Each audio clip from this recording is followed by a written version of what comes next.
Olá, bem-vindo ao Ouse Saber Podcast, uma iniciativa do curso de Filosofia da Universidade de Passo Fundo, construído e pensado pelo projeto de extensão Arqué, com o objetivo de popularizar e descomplicar o pensamento filosófico, por meio da discussão de temas de interesse geral. Nossos episódios são gravados nos estúdios da Faculdade de Artes e Comunicação do Campus 1 da Universidade de Passo Fundo. O programa funcionará do seguinte formato: definiremos um tema específico para cada episódio e teremos convidados para nos ajudar na problematização. Eu sou o Tatiel Zatti e nesse episódio o tema será Ouse Saber.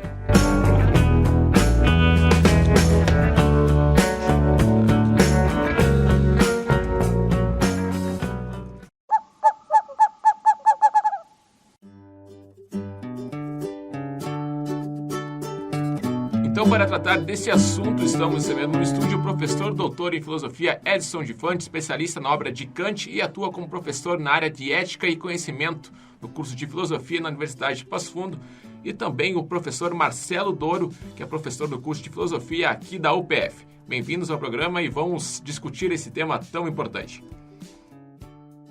Bom, Marcelo, a primeira pergunta eu vou direcionar para você, então, referente à ideia do podcast, esse projeto que está começando agora no curso de filosofia, que a gente foi conversando, pensando nomes e o nome Ouse Saber surgiu. Por que esse nome tem a ver com a proposta do projeto? Explica para a gente. Eu gostaria primeiro de contextualizar um pouco a ideia do projeto em relação a um movimento de mais tempo que o curso de filosofia da UPF mantém,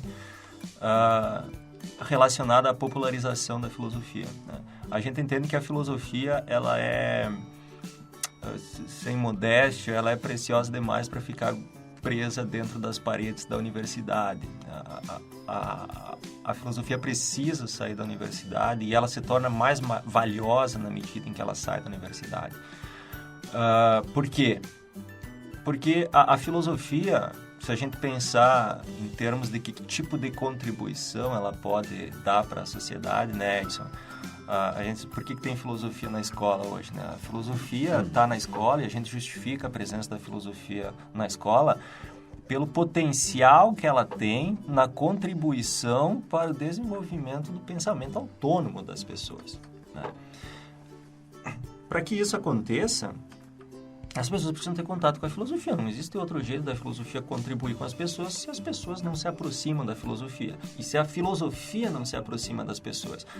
Bem, isso está por trás, então, desse movimento do curso de filosofia, que há bastante tempo já tem projetos nessa direção. Eu gostaria de mencionar especialmente o projeto que chama O que a Filosofia tem a Dizer Sobre, né? Nesse projeto, que ele iniciou em 2011, a gente discute temas bem próximos do cotidiano e oferece um olhar filosófico sobre esses temas, para mostrar como a filosofia também pode ajudar a melhorar a nossa compreensão dessas coisas mais imediatas que nos dizem respeito. A gente discutiu futebol, por exemplo, né? Discutiu redes sociais, discutiu sobre religião, amor, paixão, amizade, falamos sobre amizade, falamos sobre redes sociais, eu já devo ter mencionado isso aqui. Então, esse é um movimento significativo que a gente já tem feito. E quando a gente pensou na produção de podcasts, a gente pensou, bem, tem que ter esse mesmo espírito, né? O espírito do podcast é permitir que a filosofia atinja mais pessoas, né? Que a filosofia não se restrinja aos muros da nossa universidade. E aí a gente começou a pensar no tema, né?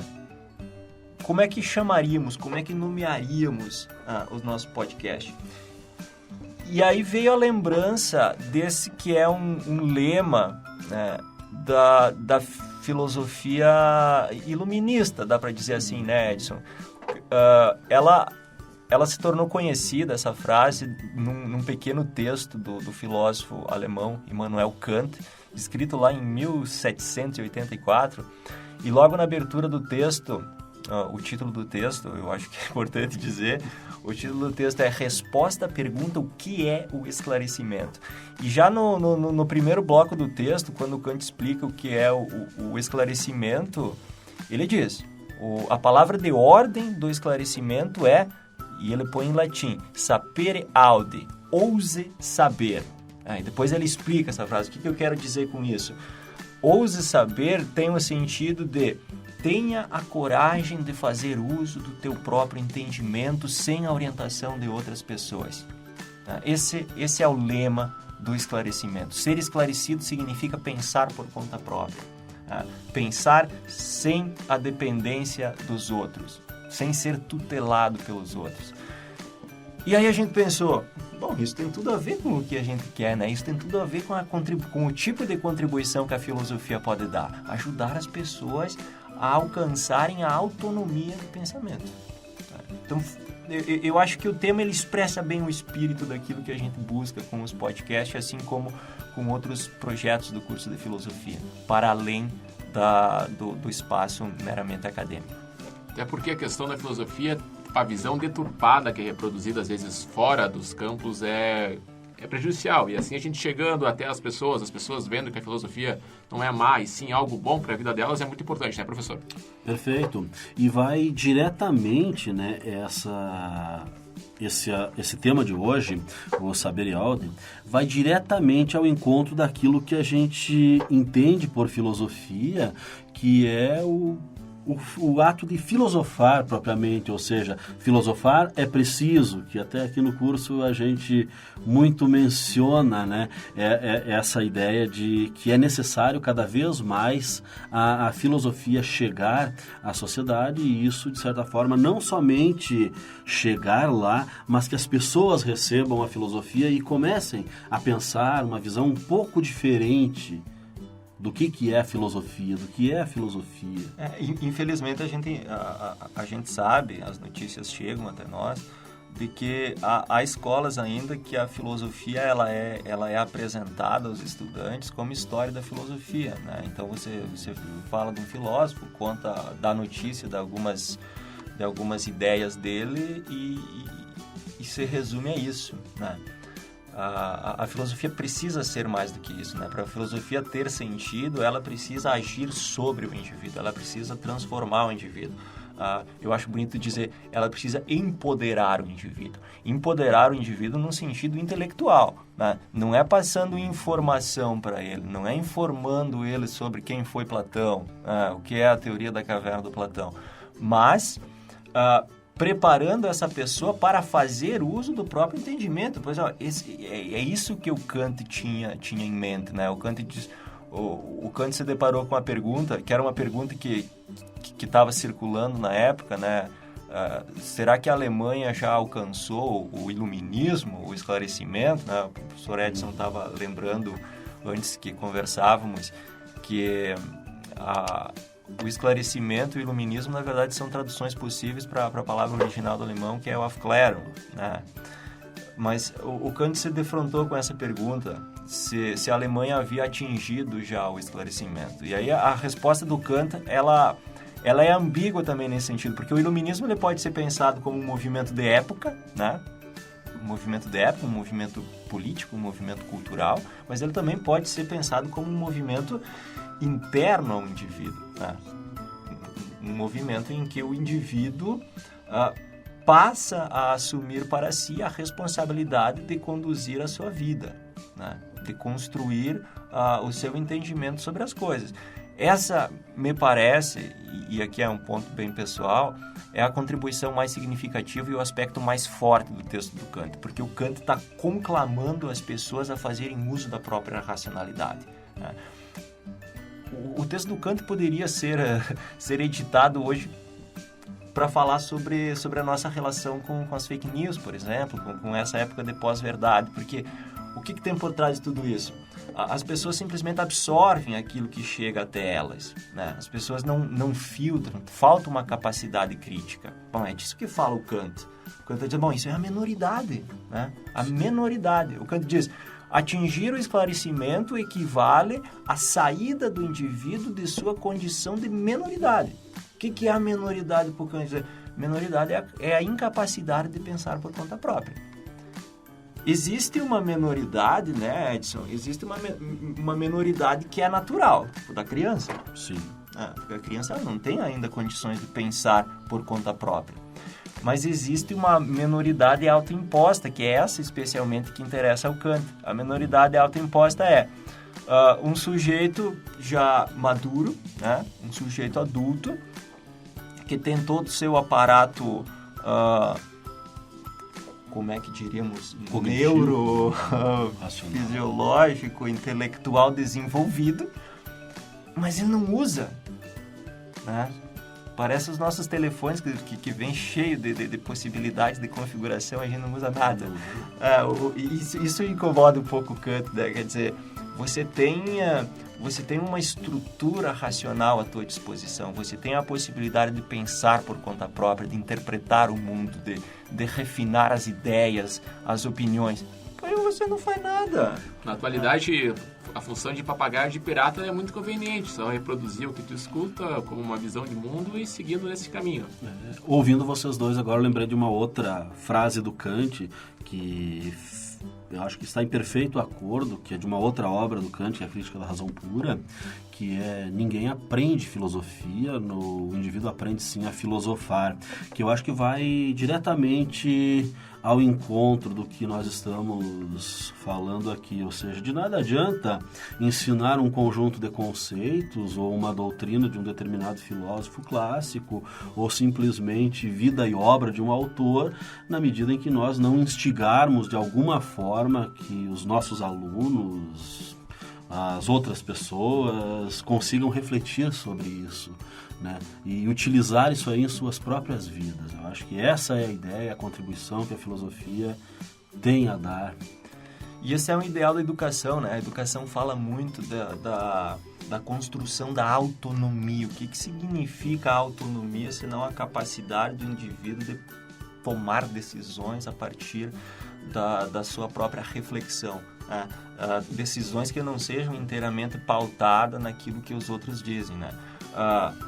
E isso é a maioridade para o Kant. Atingir a maioridade significa atingir esse estado em que o indivíduo consegue pautar as suas próprias decisões, né? Racionalmente, né? Porque totalmente pode pautar as próprias decisões de forma impulsiva, mas não é esse o objetivo do Kant, não é esse o sentido em que ele fala ouse saber, né? Ouse fazer uso do teu próprio entendimento.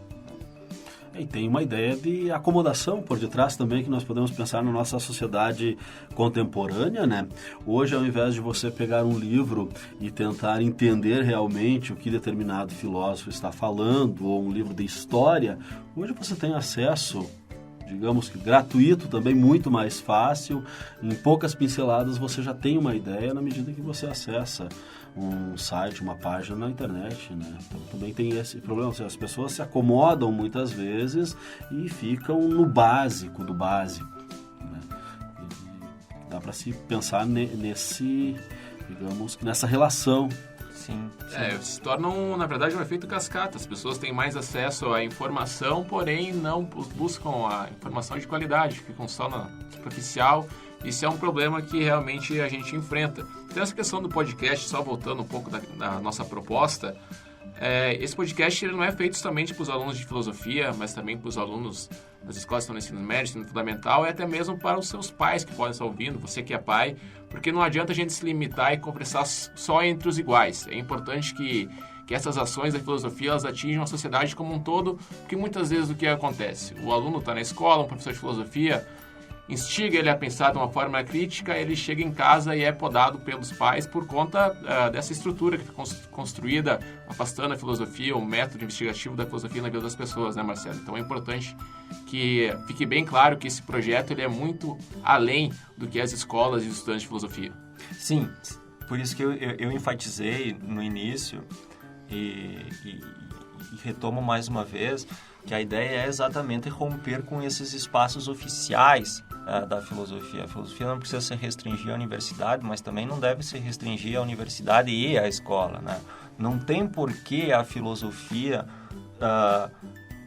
deixar de ser consumida pelas pessoas em geral, né?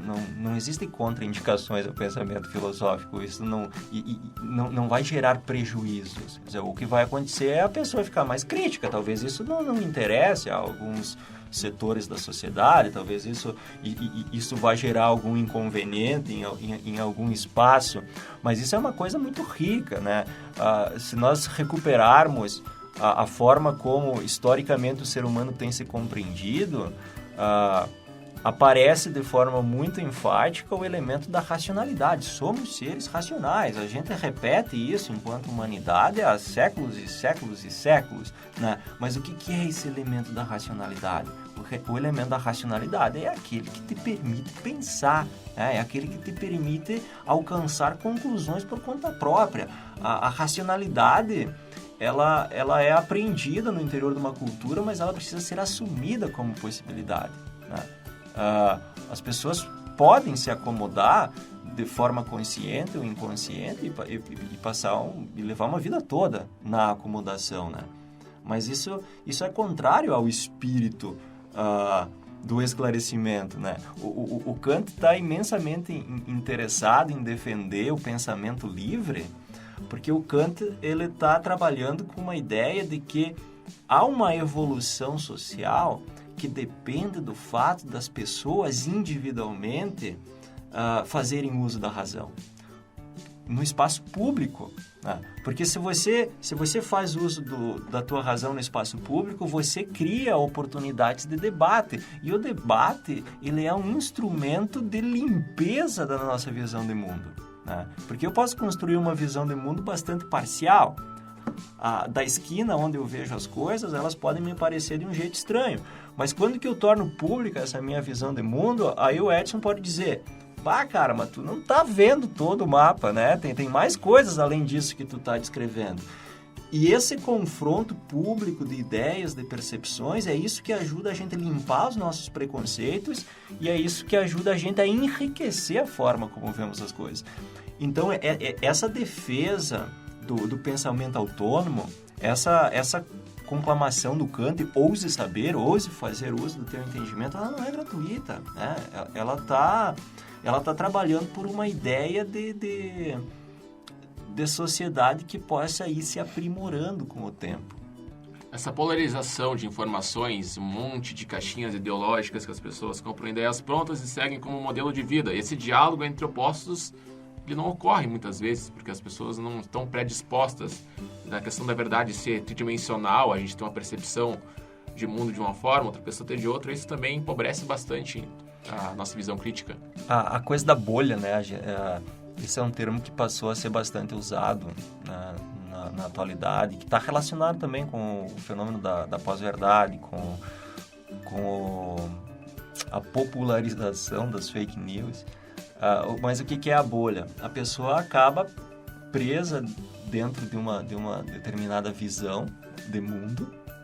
As redes sociais, por conta dos algoritmos que abastecem o seu feed de notícias, a timeline das redes sociais, acabam apresentando para a pessoa mais do mesmo, né? Então, veja,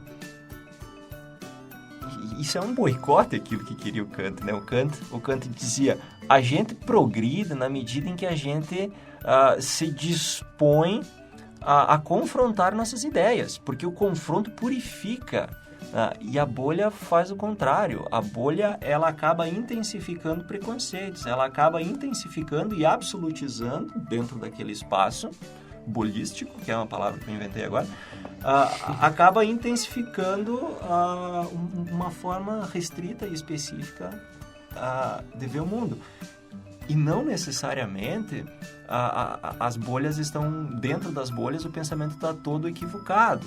A questão é, há verdades dentro das bolhas, mas não toda a verdade. Não são lapidadas porque não existe confronto. São verdades que não são lapidadas. Quando que a gente fica dentro da bolha, e a gente tem que prestar atenção, porque não é difícil a gente cair numa bolha, a gente pode cair numa bolha filosófica, né, Edson? Se a gente não presta atenção, a gente cai numa bolha e acaba achando que toda a verdade está dentro da bolha. Eu não estou dizendo que não existe verdade dentro da bolha. Existe, mas não toda a verdade. E isso faz toda a diferença, né? A pessoa achar que tem a verdade e a pessoa achar que tem toda a verdade. Não, existem verdades dentro das bolhas, mas a verdade toda não está dentro de nenhuma delas. ouso dizer. Corremos o risco, né, de cair no dogmatismo, na medida que nós pensarmos que é só essa bolha na qual nós nos encontramos que é a melhor ou algo semelhante ou a mais correta, né? Por mais que tenhamos verdades ali, mas nem tudo é verdade, mas mesmo contendo verdade ali, na medida que nós tivermos olhos somente para ela, somos dogmáticos. É porque se torna, na verdade, uma forma irracional de ver o mundo, porque as coisas não são excludentes, né? Pensar de uma forma e fingir que é outro jeito de pensar não existe, não contribui em nada para a sociedade. Mas na opinião de vocês, qual que é o grande empecilho hoje para a gente alcançar a maioridade? Eu sigo a opinião do Kant para responder a esse teu questionamento, Tatiana, porque o Kant ele começa dizendo que é o esclarecimento. O esclarecimento é a saída da menoridade autoimposta. É um tipo de menoridade que a pessoa acolhe por preguiça e covardia. O Kant vai dizer... Porque não tem justificativa para você não fazer uso do teu próprio entendimento. Não existe uma justificativa racional por você simplesmente se entregar à tutela dos outros. Né? Por você simplesmente fazer aquilo que os outros dizem que você deve fazer. Não tem justificativa para você escolher esse caminho e não o caminho em que você, né, fazendo uso da tua própria racionalidade, toma as decisões relativas à tua vida. Ou você assume a tarefa de construir, de limpar o teu entendimento sobre as coisas. O Kant, ele pega pesado, ele diz, é preguiça e covardia. Até lembrei de uma outra passagem lá do mesmo texto, que ele fala, ainda não vivemos uma época esclarecida, vivemos em uma época de esclarecimento. E ao que me parece, complementando a fala do professor Marcelo, né, essa época continua até os nossos dias, né, creio eu. Né? E da mesma forma que o professor Marcelo, eu coloco a acomodação, né, das pessoas. E tem mais uma questão que é, digamos que, a sociedade tecnocrata a qual que nós vivemos, né, ou seja, do imediato, do lucro, muitas vezes. Ou seja, as pessoas acabam pensando, por que eu vou pensar nisso aqui agora? Eu tenho que fazer alguma coisa que vai dar um resultado imediato, de preferência, né? Então tem essa questão. Então a filosofia acaba ficando de lado, as pessoas não se dão conta, né, o quanto a filosofia acaba enriquecendo muitas vezes. As pessoas não têm mais o tempo para o ócio para pensar sobre a vida, sobre o que gostariam de mudar sobre, né? A gente não pode desprezar isso, né? Porque tem preguiça e covardia, sim, mas tem todo esse movimento conjuntural, né? As pessoas acabam absorvidas dentro de uma dinâmica de vida, de trabalho. Agora, muitas pessoas já constataram isso, né? A gente sai do trabalho, mas o trabalho não nos abandona porque ele continua no celular, ele continua no computador, em casa. Então, o trabalho nos acompanha até no final de semana. E isso acaba cansando as pessoas e acaba desmotivando elas a aprenderem a fazer as coisas que elas poderiam fazer por si mesmas, né? Por que eu vou aprender a fazer determinada coisa? Por que eu vou estudar um determinado tema se eu posso contratar um coach, né, para fazer isso por mim? Mas, veja, o fenômeno do coach, ele que eu não quero dizer que é um fenômeno totalmente negativo, não é isso. Mas eu quero dizer que ele repercute também um momento da nossa sociedade, né? Mas ao mesmo tempo em que ele é, digamos assim, vítima do espírito da época, ele também ajuda a alimentar essa covardia, né? De a gente, vou aprender, vou fazer, vou descobrir como é que faz, né? Ele acaba nos tirando a autonomia, porque daí eu contrato outra pessoa para ela me dizer como é que eu tenho que fazer as coisas. Porque pensar por conta própria é muito bonito a gente falar, mas a gente tem uma visão de mundo, nem sempre aquela visão pode ser aplicada na vida do outro. Querer forçar a pessoa a sair daquela bolha. Eu acho que não é o caminho. Eu não vejo como a gente possa forçar o esclarecimento. A gente pode convocar as pessoas, a gente pode dar as ferramentas para a pessoa, tá? Mas tu não tem como como forçar, tu não pode brigar as pessoas porque a serem críticas, por exemplo, seja crítico. Eu digo sempre que é um ditado chinês, porque eu não sei certa origem, mas o ditado diz assim, você pode... Fake news não... fake news filosófico. Você pode arrastar um burro até um poço d'água, né? Isso tu pode fazer, se tiver força suficiente, mas tu não pode forçar ela a beber água, né? Existe um limite do que a gente pode fazer pelos outros. Por isso que o lema que o Kant está anunciando lá no texto dele, a resposta à pergunta que é esclarecimento, é um lema que foca o indivíduo. Ouse saber. Vai em perfeito acordo com a ideia de autonomia, né? Que é um dos conceitos fundamentais da filosofia kantiana, né? Na medida que você força um indivíduo a pensar de uma determinada maneira, ele até pode vir a pensar ou fazer de conta que está pensando daquela forma, mas jamais vai ser um indivíduo autônomo, né? Então, só para concluir, professores. Eu acho que a gente tem que concluir com o espírito do podcast, né? O espírito do podcast traz essa provocação. E é isso que a gente quer fazer, né? Quando que a gente se dispôs a começar a gravar podcasts, o intuito era esse, né? Lançar uma sementinha, lançar uma provocação para que as pessoas se interessassem e começassem a fazer uso do seu entendimento, a pensar sobre isso, a ver como isso funciona nas suas próprias vidas. E talvez a gente pudesse deixar uma pergunta agora no final, né? Como nós... o quanto nós estamos ousando fazer uso do nosso entendimento? Estamos nos atrevendo a pensar por nós mesmos ou estamos mais tendenciosos a seguir a onda, né? Eu faria essa provocação ao rádio ouvinte, aquele que está nos ouvindo. Pare um pouquinho, reflita e veja a sua própria postura, se você está sendo crítico ou não. Qual foi a última vez que você conversou com alguém que pensa diferente do seu modo de ver a vida? Muito obrigado por estar na escuta e acompanhe as próximas discussões que vão acontecer aqui no nosso podcast.